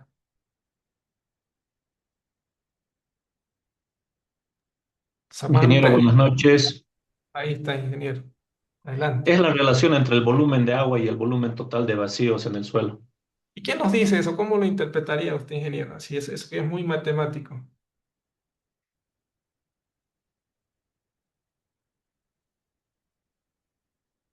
En sus términos, Eh, digamos.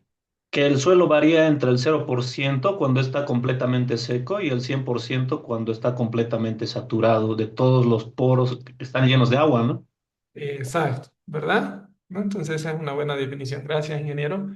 Entonces, ¿por qué hay que recordar esto? Porque, bueno, eh, cuando ya empezamos a ver este tipo de perfil, eh, esta zona en particular, la zona de la franja capilar, ¿no? Fíjense, es la que está inmediatamente por encima del nivel freático, ¿no? Entonces, esta es una zona muy particular, ¿no? Porque, bueno, si bien podemos definir que por debajo del nivel freático, los poros de agua, los poros en el suelo se encuentran saturados, llenos de agua, en esta zona puede ocurrir también una situación similar de estar en una condición de 100% de saturación o muy próximo al 100% de saturación en el suelo, ¿no? Entonces, esto nos sirve para que nosotros podamos comprender ya de aquí en adelante que pueden existir, por ejemplo, puede darse en la realidad o en el día a día eh, la situación en la cual nosotros podamos identificar suelos con un 100% de saturación por encima del nivel freático, ¿no? Entonces, em, ¿alguien puede comentarnos por qué o a qué creen que se deba eso?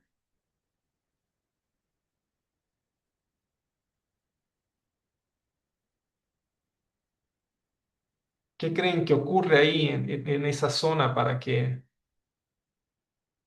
esos poros estén llenos de agua, pero por encima del nivel freático? Por la permeabilidad. No. ¿Otra respuesta? Por la sección capilar. Exacto, ¿verdad? ¿Recuerdan? Habíamos visto que esa ascensión capilar, pues básicamente podemos definir como una manifestación, digámoslo así, ¿no? De esas tensiones que se dan en la estructura del suelo, ¿no? Y debido a esa ascensión capilar, pues puede ocurrir esto, ¿no? De que básicamente podamos encontrar los poros del suelo llenos de agua, principalmente en esta zona, ¿no? La cual todavía se encuentra conectada, digamos, con el suelo saturado por debajo del nivel freático, ¿no? Mientras que en estas zonas más superficiales, ¿no? Como en esta zona, subzona intermedia o en esta subzona de evotranspiración, donde están en mayor contacto con la atmósfera, ahí sí se da la condición de que esos poros, digamos así, de la estructura del suelo, pues básicamente tienen presencia tanto de lo que es la presión del aire y la presión del agua. ¿Sí?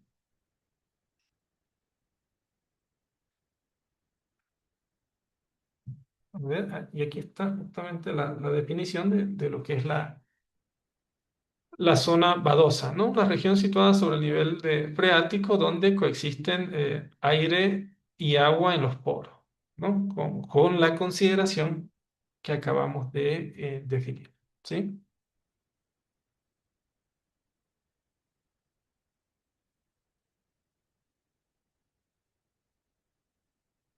Entonces, otra definición importante que necesitamos hacer es que en esta zona de la franja capilar puede darse la situación en que la presión de poro sea menor a cero, ¿no? Y en este caso nos está diciendo que la presión de poro sea negativa, ¿no? ¿Alguien sabe por qué?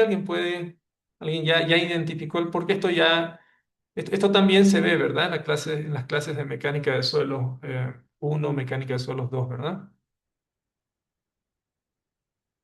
¿Por qué puede ocurrir esa situación que la presión de poros del agua sea negativa?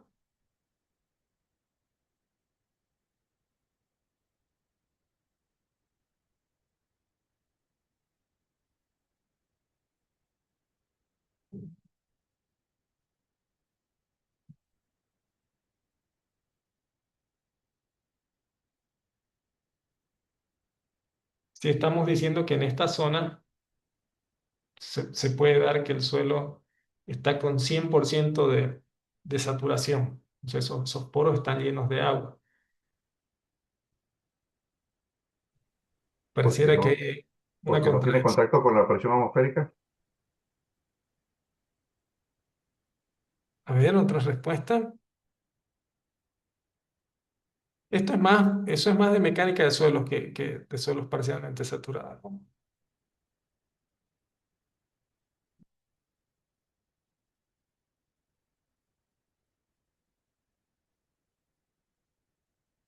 Inge, ¿por qué el agua está siendo retenida por las fuerzas capilares y de absorción?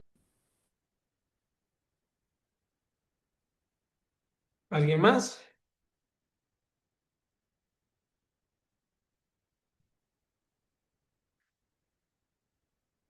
Bueno, respondamos entonces a esa consulta. Es importante que ustedes tengan muy clara la respuesta y por eso vamos a desarrollarla un poquito más, ¿no? Para esto, primero hay que hacer esa distinción que acabamos de hacer, ¿no? No es lo mismo hablar de saturación, ¿no? O de grado de saturación que hablar, por ejemplo, de lo que es la presión de agua de poro, ¿no? Son dos conceptos distintos.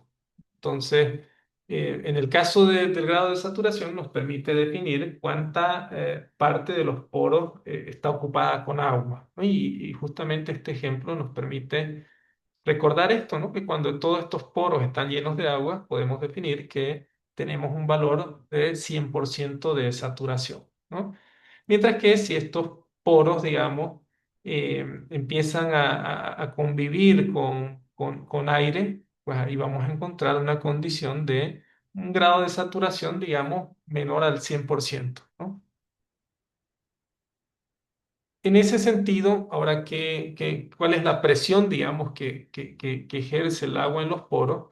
Esta no está relacionada necesariamente con lo que es la saturación o la presencia de esa agua en los poros, ¿no? Sino que, justamente por eso les decía, que cuando hacemos los cálculos para determinar los perfiles de esfuerzos totales, esfuerzos efectivos y la distribución de presión de poros en el suelo, ya ahí hacemos uso de este criterio, ¿no? El cual pues básicamente nos indica que la presión de poro, ¿no? Varía, ¿no? En la masa de suelo, ¿no? Y ese signo que nosotros que vayamos designándole al suelo, pues depende de la referencia que nosotros estemos utilizando, que en este caso es la presión atmosférica, ¿no? Entonces, es de ahí que decimos que la presión de poros del agua en el nivel freático es igual a cero. ¿Por qué sería eso?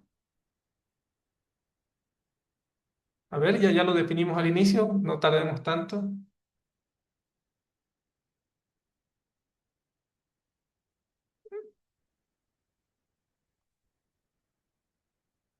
¿Por qué hacemos la definición de que la presión de poros es igual a cero de agua de poro? En el punto del nivel freático, en la línea del nivel freático, aquí, por ejemplo, en este punto, Porque está en contacto con la presión Con atmosférica. la atmósfera. correcto, ¿verdad? En contacto con la presión, es de aquí que viene esa definición, ¿no?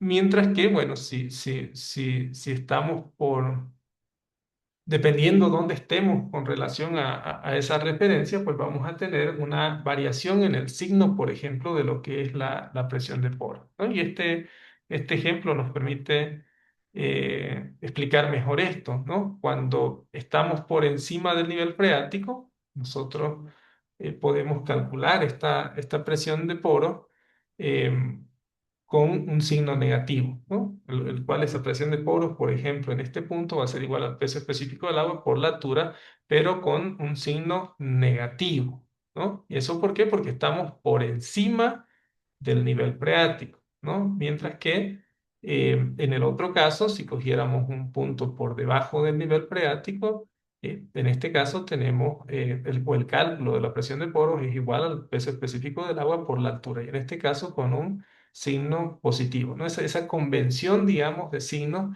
está en función a lo que es la presión manométrica, ¿no? La cual toma la presión atmosférica, en este caso, igual a cero, ¿no?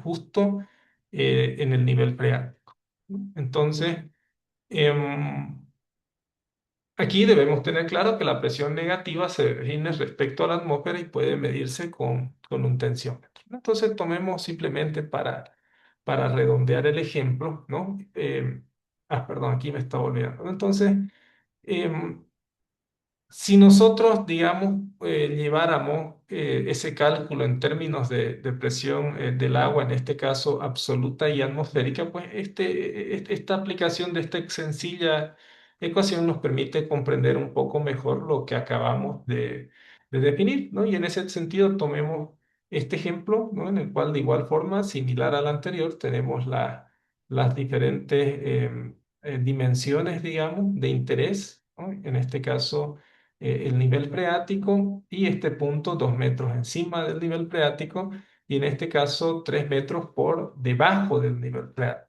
¿no? Y aquí, si hacemos la aplicación por ejemplo, el cálculo de la presión de poros, ¿no? En este caso, eh, definiendo que la presión atmosférica es igual a 101,3 kilopascales, esto hablando, por ejemplo, en términos absolutos. em, Veamos qué pasa con las diferentes presiones en el terreno, ¿no? Por ejemplo, si midiéramos una presión en términos absolutos de agua en este punto a 2 metros, y este valor nos diera 81,7, ¿no? En este caso, aplicando simplemente esta ecuación, ¿no? La cual nos relaciona esta presión absoluta que estamos midiendo con relación a la presión atmosférica, observen que básicamente la diferencia hace que nosotros tengamos un valor de presión de poro negativa, ¿no? Que en este caso es 19,2 kilopascales. Esto haciendo un análisis, obviamente, en términos de valores absolutos, ¿no? Em, Mientras que aquí viene la explicación ya numérica de por qué esa presión de poros, digamos, en este punto del nivel freático es igual a cero, ¿no? Porque si consideramos, por ejemplo, la presión en términos absolutos de la presión del agua en este punto, que ya no va a ser cero, recuerdan, es cero cuando estamos hablando en términos manométricos, ¿no? Esa es una escala de análisis de la presión. Pero si hablamos en términos absolutos, la presión tiene un valor, ¿no? Y el valor absoluto es 101,3, ¿no? Es de ahí que viene que básicamente en este punto la presión, pues al restar 101,3 menos 101,3, el valor es cero en términos absolutos, ¿no? Y yendo, por ejemplo, al otro caso extremo, a los 3 metros por debajo del nivel freático, utilizando la misma ecuación, en este caso tomando como referencia una medición de presión absoluta de 130,7 kilopascales, ¿no? Restando, por ejemplo, la presión atmosférica en términos absolutos, pues nos da una presión de poros de 29,4, ¿no? Entonces, con este ejemplo espero que quede claro, digamos, de dónde viene esa convención, digámoslo así, de signos que normalmente se utilizan en la práctica, ¿no? Y, y esto, ¿sí?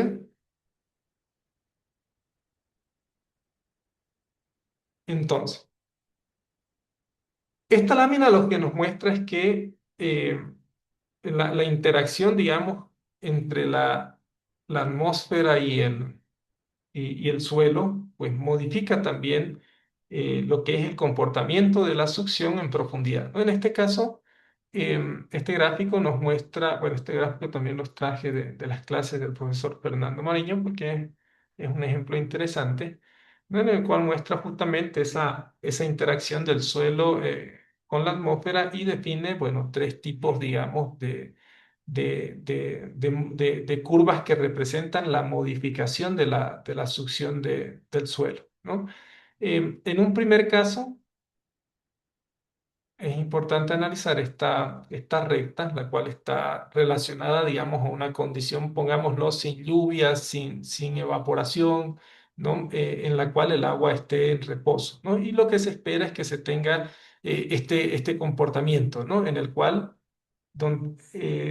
la presión de poros en este punto es igual a cero, ¿no? En este punto, aquí está el nivel freático, y a medida que estamos por debajo del nivel freático, lo que se espera es que, bueno, debido a todos esos esfuerzos hidrostáticos, esta presión de poros vaya incrementando, ¿no?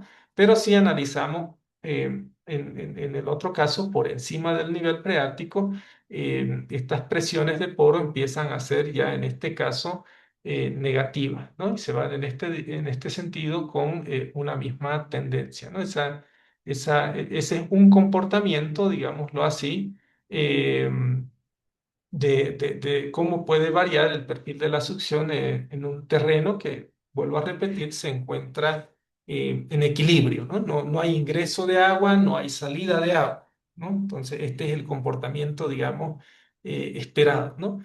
Por otro lado, si analizamos, por ejemplo, en este caso, el número 2, esta corresponde, por ejemplo, a una variación de la succión, ¿no? Debido principalmente a lo que es la evaporación, ¿no? O a la salida de agua, de agua en el suelo, ¿no? Entonces, en este caso, observemos que esa tendencia, pues fíjense, ¿qué está pasando aquí? Alguien tomando la misma convención de signos, ¿qué está pasando con la succión? ¿Qué nos está mostrando este cambio de esta línea morada con respecto a la de equilibrio, a la roja?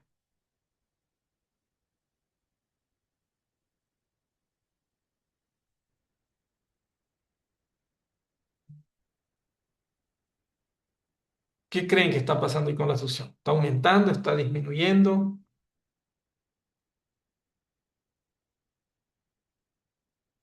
Simplemente miren la tendencia de la línea roja como el punto de referencia, ¿no?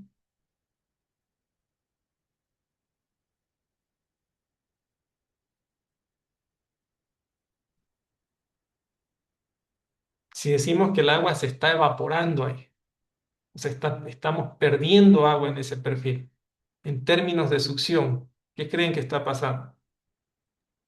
La succión aumenta.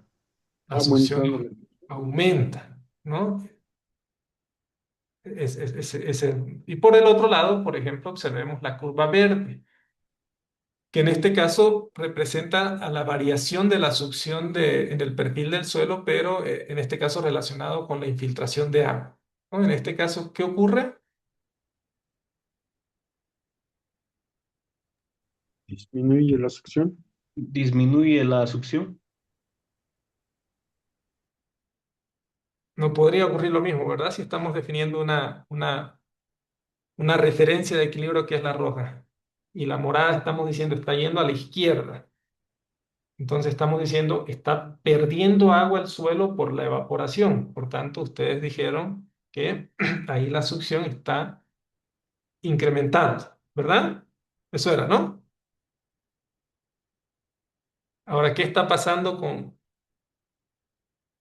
la curva verde a la derecha de la curva de equilibrio? Ahora estamos en una condición en la cual se está infiltrando agua.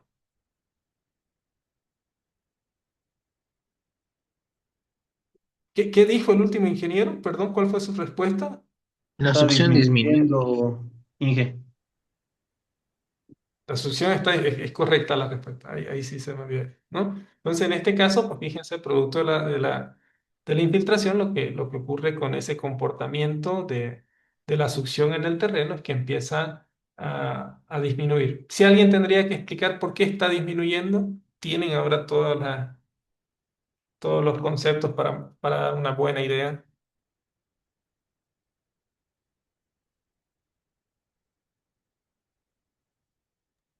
Porque el agua está ingresando, ¿no? Inge a los poros, está ocupando y va a reducir las fuerzas capilares. Exacto, ¿no? O las va a reducir. Y en el caso de que eso esos poros se llenen de agua, pues va a perder totalmente todos esos meniscos, todas esas tensiones capilares que hay entre partículas se van a perder, ¿verdad? Bueno, llegaremos hasta aquí entonces el día de hoy. Eh, de acuerdo al cronograma que hemos ajustado, nos estaríamos viendo el día martes y el día miércoles de la siguiente semana. ¿Sí? No sé si alguien tiene dudas, consultas hasta aquí, podemos aprovechar. Profe, una pregunta. Cuando yo tengo esos suelos, digamos, saturados por encima del nivel freático y yo hago una exploración geotécnica, ¿cómo identifico realmente ese nivel freático? Porque puede ser un nivel freático colgado, pues, llamémoslo así. Bueno, ¿Cómo, cómo se identificaría eso, ingeniero? yo podría recurrir quizás a métodos mucho más, eh, bueno, sin duda alguna la perforación y la instalación de piezómetros sería la mejor alternativa, ¿no? Eh, para poder Pero, definir. sí, pero digamos que esa condición sería, digamos, para obras de gran importancia, ¿no? Que es lo que uno utiliza. Pero digamos que para estructuras convencionales, la que uno maneja normalmente, pues creería que esa técnica no llevaría a un sobrecosto, ¿no? Llamémoslo así. Sí, es así, ¿no? Pero bueno, a ver, dependiendo del interés, ¿no? Por ejemplo, en el caso usted menciona como en la práctica, ¿no? En el día a día voy a hacer mi edificio.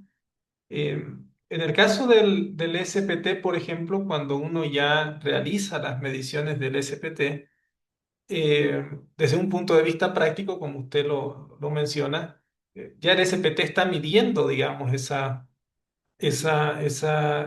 características geotécnicas que tiene ese suelo en ese momento, independientemente del nivel exacto del nivel freático y si se encuentra, digamos, en la zona capilar o por debajo del nivel freático, el ensayo SPT ya le va a dar una muy buena idea de lo que es el comportamiento mecánico del terreno, independientemente cómo está presente esa agua. O sea, si me pregunta algo práctico, esa sería, digamos, mi respuesta, ¿no? Por ejemplo, en el caso también de los ensayos CPT, ¿no? Que ahí sí tiene la ventaja que va a poder también medir esa presión de poros, pero en el agua, ¿no? Para suelos con una saturación pues muy próxima al 100%, ¿no? En la práctica sería eso, pero otra manera de cómo identificar, ya ahí entraríamos en el otro extremo de ser muy exquisitos, digámoslo así. Si por un lado sería muy caro, claro, hacer algo así para un proyecto pequeño, por el otro lado, para un diseño de una edificación, pues no tendría sentido tampoco dar mucho más vueltas ahí, ¿no? No sé si con eso. Sí, ingeniero. Vale, gracias. Porque igual, o sea, no solo voy al SPT porque es el ensayo más común. En la práctica evito utilizar ensayos SPT, ¿no? Lo más que puedo, o sea, realmente, ¿no? O sea, o no usarlo la primera opción, o si lo uso, lo combino siempre con diferentes métodos, ¿no? Y ahí, por ejemplo, los ensayos de tomografía eléctrica son muy buenos también para conocer cuál es esa variación, por ejemplo, de la presencia de aguas subterráneas en función a la resistividad del terreno, ¿no? Y eso es muy bueno porque justamente como usted dice, el ensayo de tomografía eléctrica nos permite conocer estas aguas o estos bolsones de agua colgados, digámoslo así, con diferentes también niveles de agua subterránea, ¿no? O sea, es un ensayo muy potente, ¿no?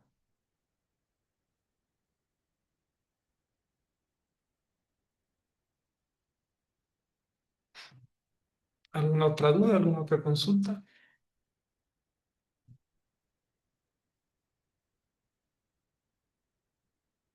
Bueno, si no hay más dudas y más consultas, llegaremos hasta aquí y nos vemos el día martes. ¿Listo? Que descansen. Buenas noches. Buenas noches. Buenas Gracias. noches, Inge, gracias. Buenas noches, ingeniero. Buenas noches, ingeniero. Buenas noches.